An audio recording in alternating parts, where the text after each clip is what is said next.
Gus Samsudin sebut sulit berdamai dengan pesulap merah. Fitnah ini luar biasa. Ini klarifikasi langsung dari istrinya. Saya rekamannya ada. Saya pertanggungjawabkan nanti. Ini keterangan ini saya berani seperti ini karena saya mempunyai bukti rekaman dari istrinya langsung bercerita sama saya. Kebetulan itu saya rekam. Selain bukti-bukti yang sudah lengkap, di sini juga ada sebab akibat yang juga sangat-sangat luar biasa. Seperti halnya perusakan di padepokan, ancaman-ancaman yang diterima oleh santri maupun perusakan yang ada di padepokan. Jadi dampaknya sungguh luar biasa. Dan saya jauh-jauh dari Blitar, Jawa Timur ke Jakarta tujuannya supaya bisa bertemu dengan Bang Marcel ini. Tapi ternyata tidak ada tanggapan sama sekali. Jadi guru memerintahkan saya untuk menegur atau mengingatkan si Udin Priwo ini. Saya telepon 2 kali, tidak diangkat. Saya chat WA, WhatsApp beberapa kali, dan pernah 2 kali untuk supaya mampir di rumah saya, ternyata tidak mampir dan bahkan nomor saya diblokir. Pertama ya, yang sebagian permasalahannya. Terus saya mengingatkan, Kang, kita sudah terkenal, kita sudah viral di YouTube. Sudahlah, nggak usah bermain-main trik-trik seperti itu. Tugas kita hanya mendoakan. Menghibur sih kontennya dia. Cuman ketika dia tidak berbuat jujur ya, mengatakan itu sekedar hiburan, itu jadi masalah. Karena dia membawa ayat-ayat Allah, membawa Al-Quran, membawa salawat, membawa agama. Jadi aku rasa perlu dinasihati. Cuma lama-lama kalau aku lihat semakin hari semakin bisnis, semakin konyol kontennya gitu. Dia membaca ayat salah, kemudian artinya salah. Dan ini aku rasa ulama harus turun tangan itu untuk menasihati langsung.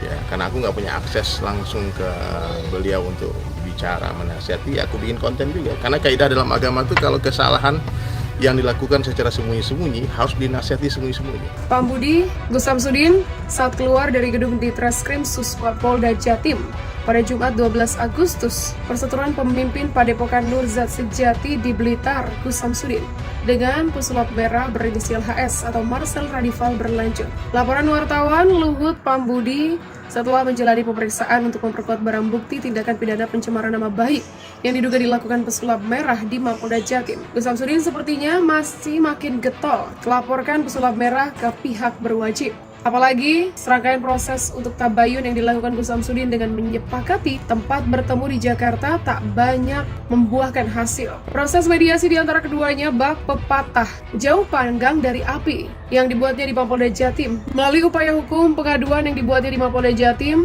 Gus Samsudin akan melihat respon dari pihak pesulap merah. Apakah muncul etikat baik untuk melakukan tabayun atau klarifikasi dalam proses mediasi? Akibat yang dibuat Bang Marcel sangat luar biasa dan menuduh tapi tidak bisa menunjukkan bukti-buktinya. Opininya sudah tersebar di masyarakat. Katanya di luar gedung Ditreskrim Mapolda Jatim. Samsudin menganggap konten video yang dibuat oleh pesulap merah sebagai salah satu bentuk fitnah. Fitnah ini luar biasa karena fitnah lebih kejam daripada pembunuhan. Kan begitu di dalam agama kita. Makanya hal semacam ini menjadi pembelajaran untuk masyarakat Indonesia bahwa ketika ingin mempunyai sesuatu harus ada buktinya. Jangan hanya karena asumsi, jangan hanya karena suuzon, tapi harus bertabayun, bertanya langsung pada orang yang bersangkutan. Begitulah tabahnya. Kemudian kuasa hukum Padepokan Nurzat Sejati Supriyarno menegaskan, proses mediasi akan terjadi setelah laporan resmi yang dibuat lainnya masuk dalam tahap penyidikan. Upaya mediasi masih jauh ya, karena ada dari Undang-Undang ITE, ada SKB Kapolri, SKB Jaksa Agung, Menkominfo, dan Kapolri. Itu jauh nanti setelah penyidikan, kalau memang nanti pelapor dan terlapor akan diupayakan restoratif justice system. Setelah nanti sudah memenuhi syarat kalau penyidikan, saat ini tahap penyelidikan. Begitulah ungkap Supriyarno. Apalagi lanjut Supriyarno, kritik yang dilakukan oleh pihak teradu, dalam hal ini pesulap merah, lewat konten video dalam akun channel YouTube-nya, terbilang keterlaluan. Karena cenderung mendiskreditkan metode pengobatan Gus Samsudin yang berlandaskan pada bacaan doa sesuai ajaran agama yang dianut kliennya. Ini terlapor pada posisi yang bahaya karena Gus Samsudin ini sudah menyampaikan kitab-kitab yang diajarkan kepada santrinya dan diterapkan pada metode pengobatannya. Ada semacam Al-Quran. Tadi sudah disampaikan, itu tidak ada pertentangan dengan agama tertentu, terutama agama Islam. Saya kira terlapor pada posisi bahaya, karena sudah ada semacam dalam bentuk pembuktian-pembuktian, karena ada Al-Quran dan kitab-kitab. Begitulah ia mengatakan lagi. Sebuah video yang memperlihatkan aksi Gus Samsudin mengubah sebungkus rokok menjadi uang, viral di media sosial. Video itu dibagikan oleh akun TikTok Yosep Franky. Dalam potongan video itu tampak Gus Samsudin tengah berada di sebuah acara ditemani oleh seorang pria. Pria yang mengenakan baju hitam dan belangkon itu tampak membaca mantra dan meniupkannya ke sebuah bungkus rokok. Dia juga tampak melambaikan tangannya di atas bungkus rokok berwarna putih tersebut. Setelah selesai, dia kemudian memberikan rokok itu ke Gus Samsudin. Gus Samsudin pun membuka rokok itu perlahan. "Saya buka nggih, di posisi ini masih ada segalanya." Begitulah ujar Gus Samsudin. Setelah dibuka terlihat dua bungkus berwarna gold di dalam bungkus rokok itu. Gus Samsudin kemudian membuka salah satunya dan mengambil satu batang rokok. Namun rokok itu terlihat seperti sudah patah. Gus Samsudin kemudian mematahkan rokok itu, lalu membuka bagian patahannya lainnya secara perlahan. Tak disangka dalam rokok itu ada selembar uang kertas nominal 100 ribuan. Gus Samsudin kemudian kembali mengambil sebatang rokok dan selembar uang kertas 100 ribuan dan kembali ditemukan di rokok lain tersebut.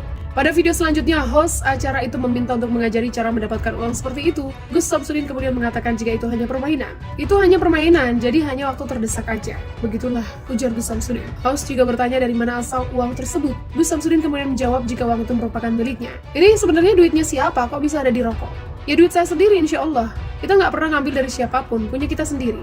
Seperti halnya meminta rezeki ke Allah. Begitulah jawabannya. Unggahan itu pun menuai beragam komentar dari warganet. Percayalah, jika seseorang punya pohon uang atau bisa sumber uang, dia tidak akan menunjukkan pada siapapun. Begitulah ujar akun Marda. Jika memang ilmu Samsudin bisa merubah sesuatu benda jadi uang, kenapa harus ada biaya pengobatan? Bukankah membantu orang kesusahan itu mulia? Begitulah komen akun Ari. Dalam sebuah wawancara, Gus Samsudin mengaku sudah berusaha menemui Marcel Ranival alias pesulap merah.